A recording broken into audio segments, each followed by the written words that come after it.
Hello and welcome. As you can see, I'm not riding the bike today.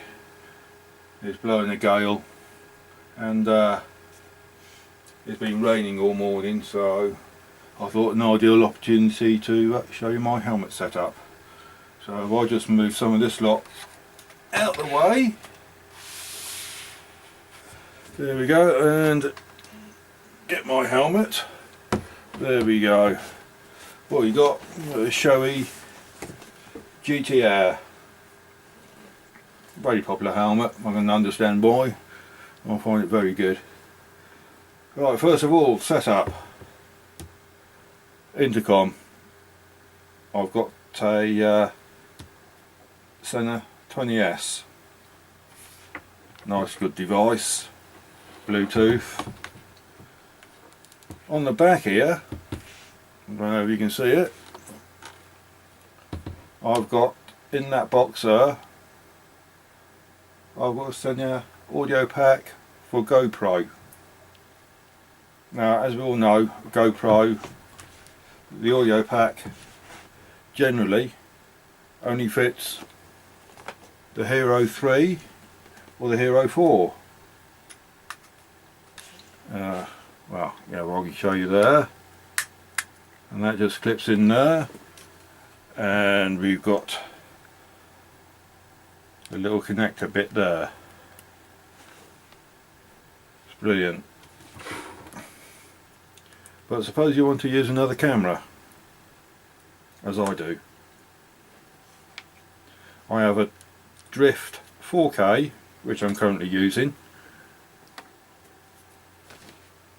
and for this to actually work you need basically a 10 pin to 10 pin mini USB.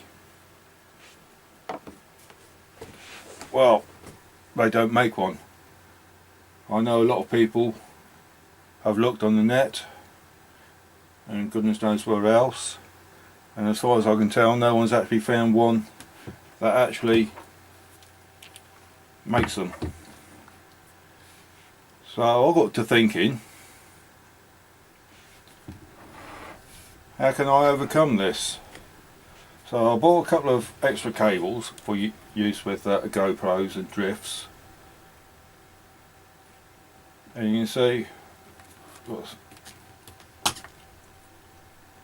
that in there is a male-to-male jack, so I can get a 10 pin from the audio pack going into one end, and then another 10 pin going into the drift, and it works quite well actually. It works very well. Now I hear you say, well, how do you get the jack there stuck onto your helmet? That's quite simple really. I use some stuff called Subglue. It's a moulding adhesive, and we have it there. That's Subglue. It's a mouldable glue. Comes in a little packet. Let's lift one out. That comes in a little packet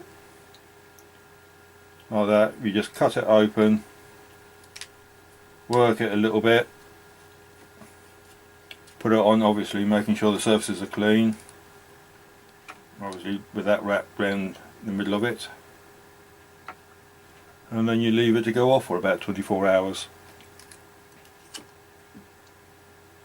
I've also done the same with this little box on the audio pack, because basically I've got GoPro fittings there. All I've done is that, move that out of the way so you can see against the light, I've just chopped that off, used a bit of Subglue so I can give myself a nice flat surface for that box to sit on, and then I just put a little small self-tapper screw down through the middle, because as I found that box there nothing sticks to it. It's horrendous. So I'll put a screw on, but at least it's on a flat surface, it's not going to wobble about. So that's that. Chop it off, bit of screw so it gives you a nice flat surface, and then that will just clip in and out, same as a GoPro camera. Simple. Also, I've got here, I haven't actually tried this yet, this is from Drift themselves. This is one of their cameras for, not cameras, cables, which has only been out for about a month or so. That will plug in there, that will plug into the jack, and that end can plug into a battery pack in your pocket or whatever. So if you're going on long journeys, you can keep your camera going. And well, as most decent battery packs have got two outputs. If you look at the audio pack, you've got two connections there. One's for your audio out and the other one's for your power in. So you've got one on the audio out, and then the other one can be connected to a battery pack, again in your pocket. I know it's a lot of wires sometimes, or seems like it, from your helmet down into your pocket, and that'll keep that powered up as well on a long journey, so it doesn't go flat.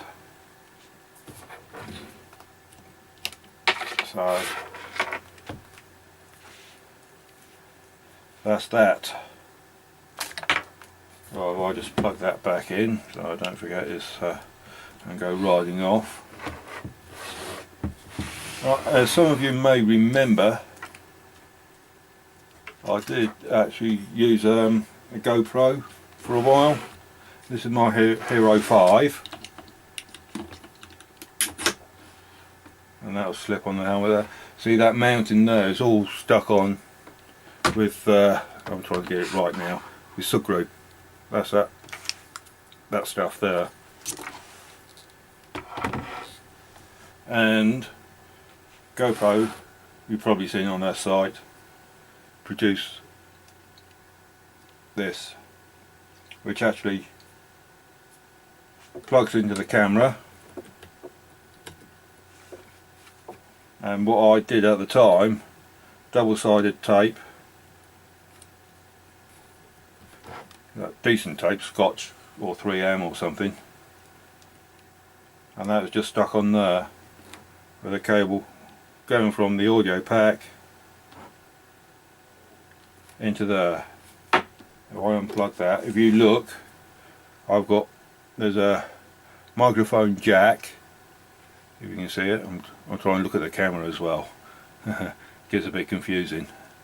And a USB-C for power, so you can keep that camera powered up and connected to the audio pack, which means you can dual vlog with a Hero 5. I think the Hero 6 has got the same connections, so that will be compatible with the Hero 6, and also you can dual vlog with a Drift. If you've got a Ghost, then you just get a slimline version of that to plug into the back of the Ghost, and away you go from the audio pack. And that is basically it. You'll find this is like the box I use to put the audio pack in. Nothing sticks to it. So what I did was I got a bit of insulation tape and just wrapped it round it, and then put double-sided tape on, 3M, whatever, and then stuck it to the helmet.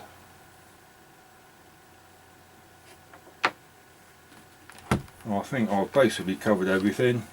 I've covered that there, in case I can't remember whether I said about it or not. That is stuck onto the helmet with that screw. It's excellent stuff. the fitting, the GoPro fitting on the front of the helmet, and that's also screw. So it is damn good stuff. There are videos on YouTube about it, so I'm not going to go into how you apply it and everything else in too great detail. But it certainly does make a difference with the audio. I sometimes find the position of the mic sort of helps a little bit as well. I've got it just mounted to the side. A lot of people have it mounted directly in front. I've got it mounted to the side. Personal preference. Also, if you're sort of coughing and spluttering a little bit with a cold or anything like that, then you're not going to cause too much of a damage to the microphone. Or if you're one of these heavy breathers, you don't hear over the microphone, do you? And that cuts down all of that. And the last thing you want to do is sneeze and say, oh, I better get a new microphone. Yes. I hope you've found that interesting and maybe useful. I do know that a lot of people, a lot of bloggers have tried to connect the audio pack to the drift, and they've just been thinking about a 10 pin to 10 pin mini USB, which no one does. But this, using that with a bit of screw and a couple of cables, that's the way round it. So I hope you find this interesting, maybe useful. Anyway, thanks for watching. Until next time, subscribe, like if you enjoyed it or found it interesting or even useful. If you have any questions, please leave them in the comments below. Thanks for watching. Until next time, stay safe.